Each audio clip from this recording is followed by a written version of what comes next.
So I'm Sue Stringfellow, so I'm a director of an architecture practice based in South Liverpool called Harrison Stringfellow. I guess we've had a really long-term involvement with this project at Growing Sudley. I became involved, it's like 14 years ago, when the Friends of Sudley CIC put out a request for volunteers to help transform a walled garden there. It was an era of council budget cuts. I'm not sure it's much different now, but at the time we were looking to secure a long-term future for this public parkland. So I worked with Lucy Dosser, who I think's comes to meetings quite often. She's away this weekend, but we set up a social enterprise to basically deliver activities in the garden. So initially, is that not? It's coming through better when it's nearer. Okay, sorry. So yeah, initially we ran a number of pilot projects to test out what might work in the space, and sort of working with the local community for ideas that they had. This included targeting sessions for vulnerable adults as well as a forest school during school holidays. So that was about 14 years ago, and I guess this slide's just a site for anyone that doesn't know where it is. So the arrow is where the garden is, and under the arrow is the building that I'm going to speak about in a minute. So Sudley Estate was home of the prominent Holt family. They'd obviously built considerable wealth from Liverpool's shipping industry, and then on her death in 1944, Emma Holt bequeathed the whole house and its estate to the people of Liverpool. So the house, Grade 2 listed Sudley House is now operated as an art gallery and museum by National Museums Liverpool, and the estate is a public park that's managed by the City Council. The walled gardens in this estate, and then Growing Sudley is part of the work that we did. We got a land use agreement to use the walled garden, and then a lease on the derelict changing rooms that sits adjacent to that, which is all for use as for community benefit. So I guess the vision of Growing Sudley continues the legacy of encouraging well-being through gardening, growing and play. This is the changing room building as we acquired it. So it was in a fairly dilapidated state, and the situation was that the council could not afford to knock it down or do it up. But I think we saw an opportunity with it as a way of generating income from the building that could then be reinvested into continuing to provide the activities that we trialled in the walled garden. The existing sort of layout of the building, it was ideal for therapy rooms, which is what we've converted it into, because we needed to make minimum structural openings. And the way that we approached it was we were following a fabric first approach, where we wanted to insulate the building externally and putting a new green roof on and using MVHR air source heat pumps to provide heating and ventilation. So early days, some of the activities that we ran in the garden, it was been going on for a long while. So I think we set out the priorities of what we wanted from the building, and these were things that we've never really compromised on. So we wanted to use natural low-embodied carbon products, we wanted to use renewable technologies to sustainably power the building, and we wanted to bring opportunities in to increase the biodiversity. So, as I said, quite a few of the projects that we've done. So the way that actually Growing Sudley works, they follow a permaculture approach, and that's really what we did with the building as well. So the aim is for the building to be restored in a sustainable manner as possible, which obviously supports the values and priorities of the client. And in developing this approach, we basically undertook a number of projects with the community to test how we could bring it back into use. So the first, I guess what to say about this project is we first got a small grant from, I think it was LVCR, and they helped us to try out using this product, hempcrete, that we researched a number of products and what we could use, but they basically helped us to trial it out, working with the community. What we were looking for, we did research around a number of different products, and what we were looking for was something that was low embodied carbon, had comparable low cost, and it would also be suitable for the site conditions. The buildability as well, that we could do it, that it was fairly easy to install. We did quite a lot of research looking at a number of different products, so we looked at cork, straw bale, wood fibre, and even sort of mycelium was something that we considered, but for various reasons we didn't choose those. In the end, I think it was very site specific, so the reason why we went for hempcrete is because the building itself was quite tight for space, so we weren't able to insulate it internally. So this was like a replacement for external insulation. It also was like a fairly low skill installation, so it meant that it was suitable for us to use, to sort of do it with volunteers. So anyone that doesn't know anything about hempcrete, so hemp is a natural building material. It's derived from the strong woody core of the hemp plant, known as the shiv, and as it grows, it sequesters or captures carbon dioxide from the atmosphere. Interesting fact, 1 cubic metre of installed hempcrete sequesters around 165 kilograms of carbon, which is the equivalent of, we found out, driving back and forth between Liverpool and Land's End. So just for sort of context, there's around 70 metre cubes that we've got on this building. So we've got a few fun facts actually on a poster outside. So at the end, if you're going to look around, I think Carl, who's one of our installers, has got a stall. So there's more fun facts around hempcrete on there that you're welcome to have a look at. So in May 2022, when we ran this initial installation workshop, we offered people the opportunity to get involved in the process of building. We were creating sample panels that were going to then be used as the bid and store later on. It was a skills training exercise. As I said, it was funded through LCVS.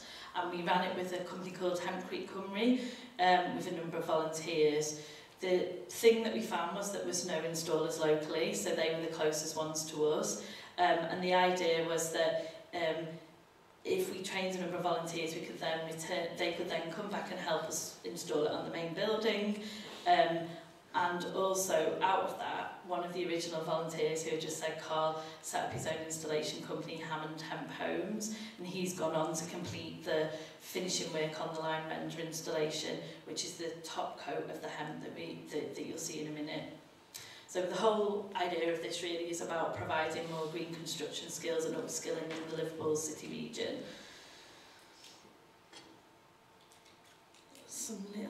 So as we moved on to the main building, we then applied for a Heritage Lottery Fund to install all of the hemp on the main building. And part of this was the process is obviously as important as the end product in terms of people getting access to it.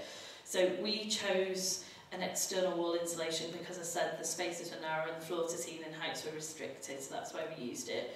You can cast hemp on site, which is what we've done here, or you can use precast hemp blocks, so they look like kind of a block like you would see like block work. So they're also quite good, but there's more cold bridges in them, so we chose to go with the casting option. The way that hempcrete is produced, you mix the hemp shiv, which is the loose splits. I don't know if you can see it on that well, but it's quite. It looks like large pieces of grass, I suppose, like the fat part of grass, I suppose. And it's mixed with a line binder and water. So that's basically what we're doing in this picture. And then what they did was we put a metal angle support all around the base of the building because the weight of the thickness that we were putting onto the building was quite substantial. When it was wet, when it dries out, it's a lot lighter. And then the timber framing stays inside the hemp, so that provides like a key when you're applying it. The OSB shuttering, which is that board you can see at the bottom, was placed, so we basically built it from the bottom up. So the shuttering went across, you mix the material, it's then tipped in buckets, sort of tamped down. Lime is caustic, so you have to wear like protective clothing. So everybody had the long sleeves, well, apart from the people who were running the course, but we all had our long sleeves and our long gloves on. You tamp it down. There was some tricks, I think, to the amount that you did that we were discussing as we went along, and then basically fairly quickly it's held in place, and you can move the OSB board up. So you use the same shuttering to move up the building. On the next slide, you can sort of see the progress. So where those lines of shading change, it's where we've done a lift each day as we moved around.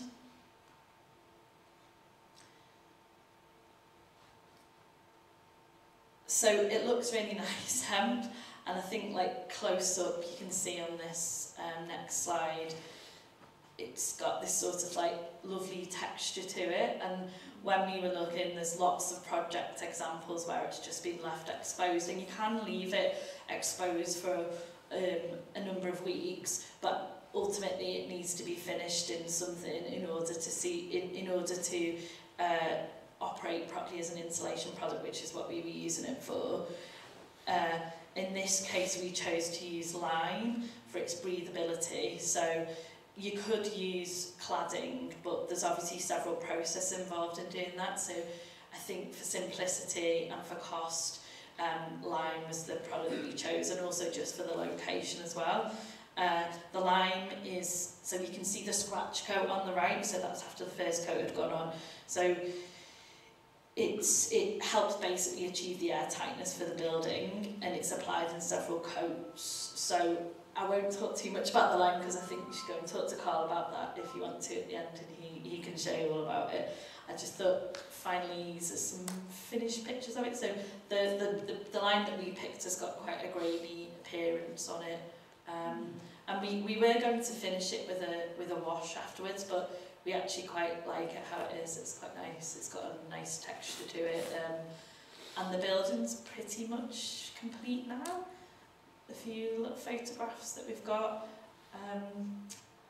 The one on the left is my two kids that were 2 when I started this project, to give you an idea of how long some of these projects take to come to fruition. But I think the kind of important thing about it is it's not really about the end product, it's about the processes that we've been through, and that permaculture approach has enabled us to try lots of different things and also work with lots of different members of the community, and hopefully those skills have been shared and people have then taken them to their projects. Like, looking around the room, I know like loads of people that have come across on this project before, and people that are doing similar things on other projects. So for us, I think it's like a case of learning, you know, on a case-by-case basis. So I have got lots of technical facts I could tell you about hempcrete, but maybe it's better if anyone's got any questions, specifically either about what we did on this building or generally, I can try and answer them for you if you've not, if I don't know what anyone's knowledge is about hempcrete, but I can try and answer those.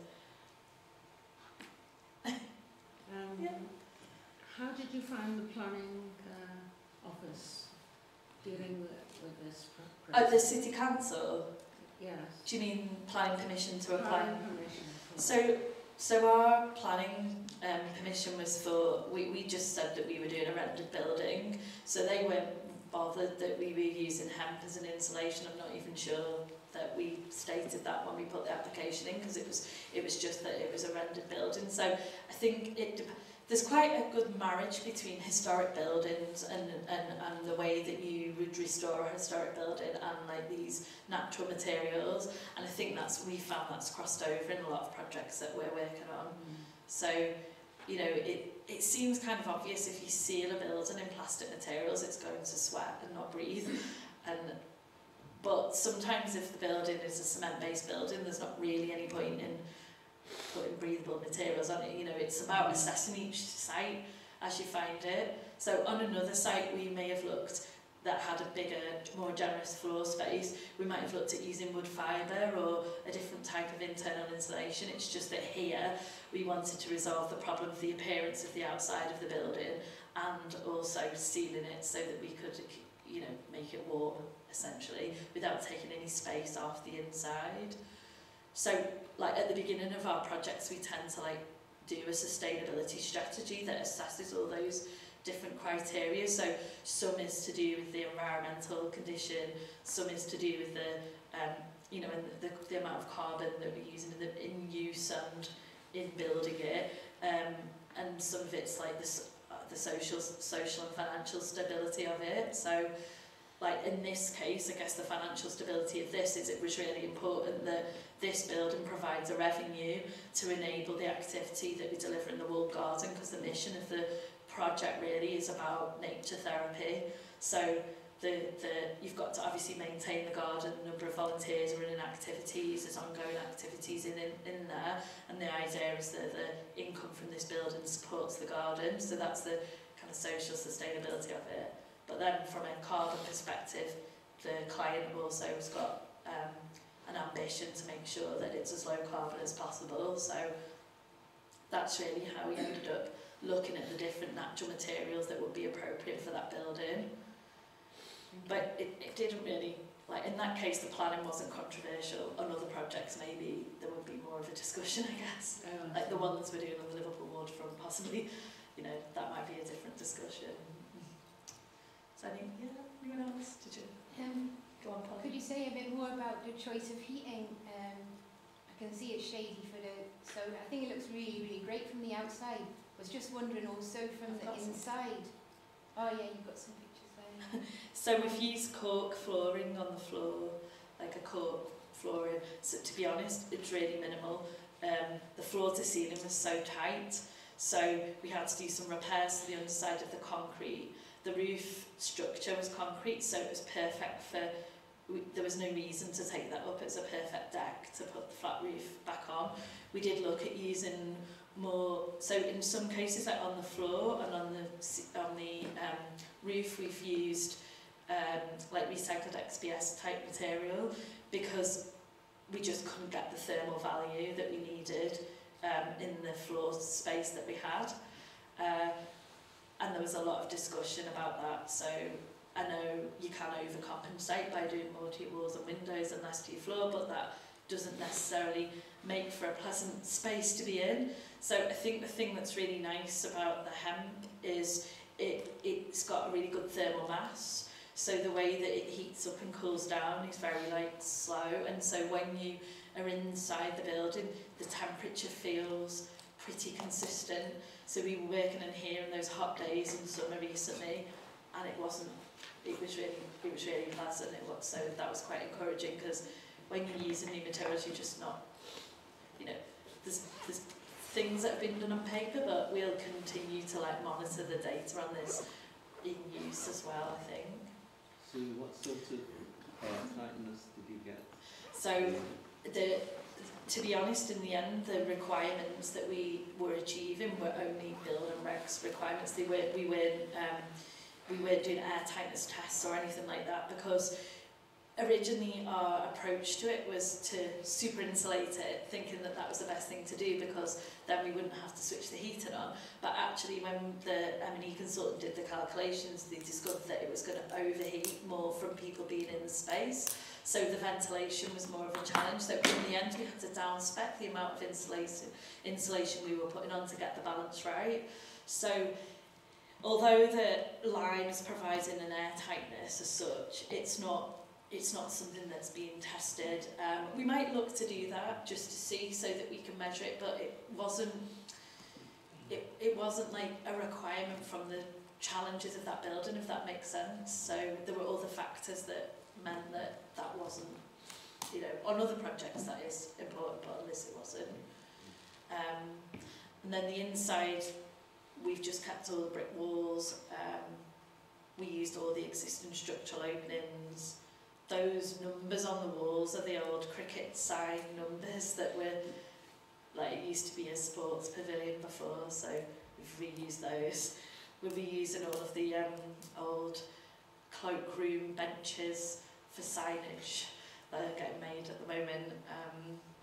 And then another nice part of it that we did with the Heritage Lotteries, we made all these botanical tiles that were with found materials around the site with the community, an artist called Laura Naylor. She may be here, I don't know.